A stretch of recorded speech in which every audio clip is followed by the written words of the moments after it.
হুঁশিয়ার সাবধান, ফাঁসি চাই, ফাঁসি ফাঁসি ফাঁসি চাই, খুনি হাসিনার ফাঁসি চাই। আপনারা জানেন এ আওয়ামী লীগ এদেশের মানুষকে সুখে শান্তিতে বসবাস করার যে অধিকার ছিল সে মৌলিক অধিকার তারা কেড়ে নিয়েছিল।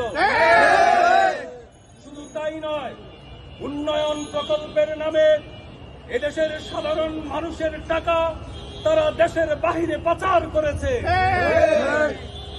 আমাদেরকে সারা বিশ্ববাসীর কাছে একটি দরিদ্র, একটি হীনমন্য জাতি হিসেবে তারা উপস্থাপন করেছে।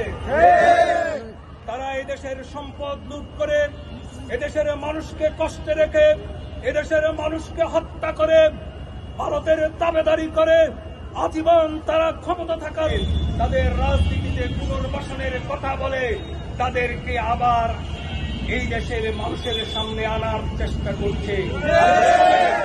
নিন্দা জানাচ্ছি। তাদের কোনো অধিকার নাই।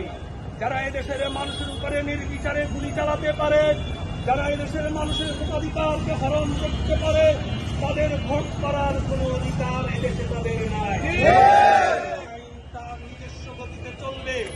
এই দেশের ফৌজদারি অপরাধে আওয়ামী লীগ এবং তার অঙ্গ সংগঠনের বিচার হতে হবে। এই দেশের মানুষ যা প্রত্যাশা করে অন্তর্বর্তীকালীন সরকারকে সেই প্রত্যাশা পূরণ করতে হবে। এই দেশের মানুষ নিশ্চিন্তে থাকতে চায়, পাচার হয়ে যাওয়ার থেকে ফেরত পেতে চায়।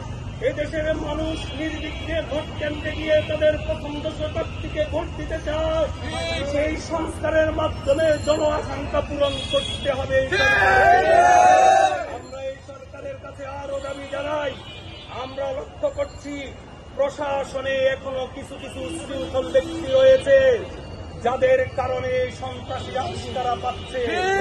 অবিলম্বে তাদেরকে এই প্রশাসনের সকল দায়িত্ব থেকে বরখাস্ত করে তাদেরকে আইনের আওতায় নিয়ে আসতে হবে। সন্ত্রাসীরা চলবে, এটা চলতে দেয়া যায় না। মানুষ যদি আইন নিজের হাতে তুলে নেয় তাহলে কিন্তু তার দায় দায়িত্ব সরকারকে বহন করতে হবে।